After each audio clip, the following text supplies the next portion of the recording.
Being a parentified child is really a child who has been trained to fawn.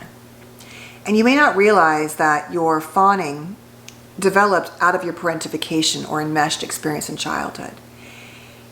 And so what you did was you learned to be a compulsive caretaker, to sacrifice your own needs, and to rotate around the parent to survive.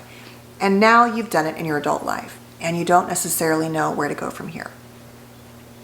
I thought we'd talk about what fawning looks like in regard to parentification in terms of what happens in childhood and then how that manifests in your adult life, that pattern, that combo of parentification and fawning.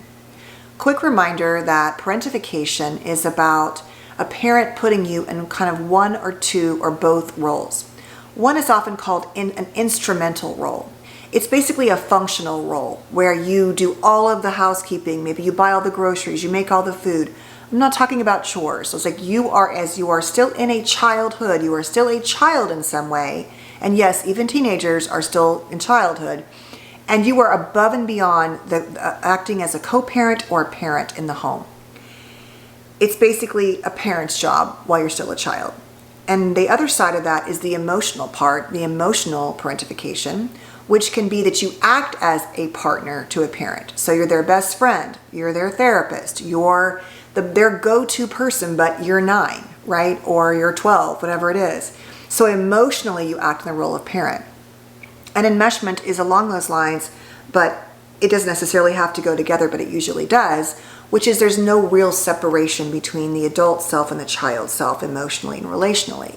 It's like it is the embodiment of my parent is my best friend, and you're, like I said, 7 or 8. The parent calls you their best friend. It's okay if you do, but they call you the best friend.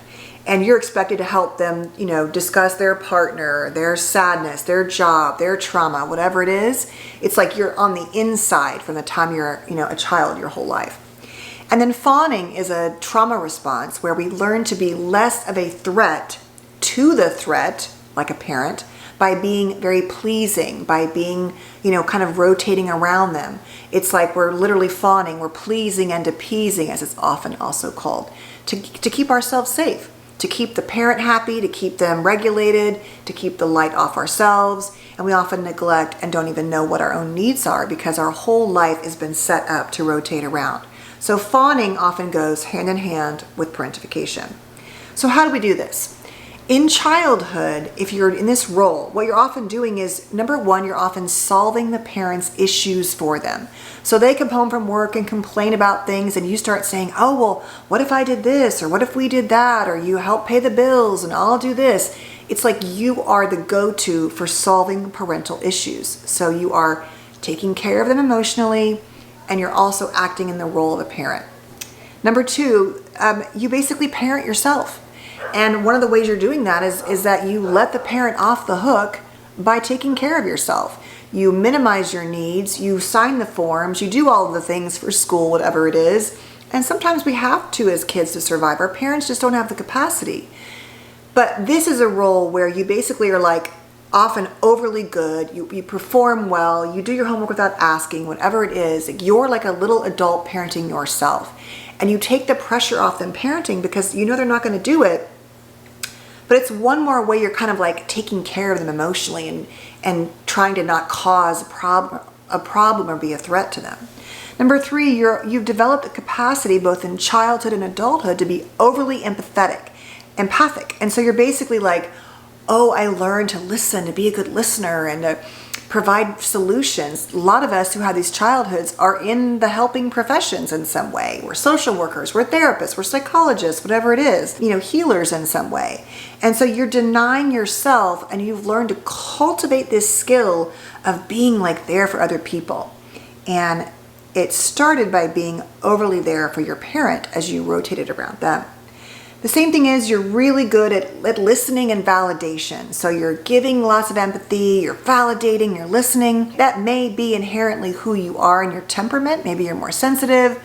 But at the end of the day, this was a skill you cultivated to rotate around that parent, to make the world good for them, to make them feel seen and heard so that you could therefore be safer, get your needs met, whatever. The next thing is you often, as a result of this, and you do this in childhood, you learn it in childhood, but you really do it in adult life, is you defer to others. So you're always minimizing your own needs. It's like you're fawning with everyone else. Oh, what do they want? What do they need? I don't matter. And that is often cultivated in a parentified childhood. You often learn in these childhoods to avoid protesting, that it wasn't safe to throw a fit and say no and be a child, to have a tantrum in many cases, or you were punished for that. And so you've learned that the best way to get your needs met, both in childhood and now, is to go along, to say yes when you don't know what you want, or say yes when you want to say no. It's fine, I don't care. And maybe you don't even really know what you feel, what you want to eat, what matters. But that behavior in terms of parenting the parent or acting in the role of parent helped you survive. And lastly, you've denied your individuality, like your sense of self and who you are has been so much about fawning over the parent, taking care of things in an adult role, except you didn't get to be a child. And so now you're an adult, but that child part is highly undeveloped, is still living in childhood, can still feel young and very young inside. And now you don't know who you are. And so you've developed an identity around caretaking or pleasing or compulsive caretaking. And as a result of being that little parent in childhood, you know how to be a parent to people, right? To take care of everyone, but you don't really know who you are and what you need. So remember also too that the idea of these trauma responses exists on a spectrum. So at the low end of fawn, we're like helpful, right? When we're doing some things that are attending to others, we're being helpful. But as that goes up the spectrum or the ladder, we become like servants. We become indentured to others. We become really just rotating around everyone else at our own expense. And that has often denied the ability to build who we are. So no surprise to work on this. You know, if this is you, you want to look at how you compulsive caretake, how you minimize your own needs, how you justify others' needs, how the first thing you think is, what will they think? Not what do I think? What do I feel? You want to look at, doing identity work. Who are you? What are the things that you love? What are the things that you hate? What are your beliefs? What are your morals? What are your values?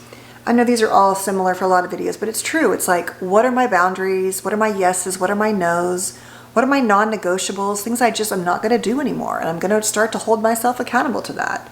You want to create safe spaces for yourself where it's just safe to just be you. So maybe you have a space in your home, or you take walks, or you join some activities. Whatever it is that you are cultivating an identity and discovering who you are outside of being a little parent and or rotating around others and making everything in this world about, it's like you're parenting everyone else in the world, even as you're fawning in your adult life. It's what parents are supposed to do, not children, but that's the only role that you know. And then of course, things like emotion work, looking at how to express yourself. Oftentimes you don't know how to identify emotions or how to express them, what they feel like, or you avoid the negative emotions like anger or sadness, and it kind of is coming out in your body or your health or something like that. You look at self-care work and try to set up your life in a way that says, I matter. I don't just exist to take care of others or to parent the world in some way. You work on parenting yourself, because the odds are if you spent your childhood in a parentified role, the parent got parented or co-parented with, but you were not parented in many ways. There are parts and huge gaps in your life and in your story where you still need to go back and figure out who you are and what you need and what feels good and not good for you. So that is it for today. I hope that was helpful to think about, because I think so many of us, especially in earlier generations, were very parentified. We were little adults out of the womb. And we weren't just adults taking care of ourselves, but we learned that the way to get our needs met, to avoid a parent's anger or rage or abandonment or whatever, was to become whatever they wanted us to become at our own expense and at our own sacrifice. And so we oftentimes don't even know that we're doing it now. It's just how we think we are in the world. Oh, we're so giving, we're so caring, we're so loving, which is wonderful. And we want to celebrate that. But there are other parts of us as well that deserve to be heard and seen, not just by others, but first and foremost by ourselves. So, thank you for being here. Please stay safe and well, and I'll see you soon.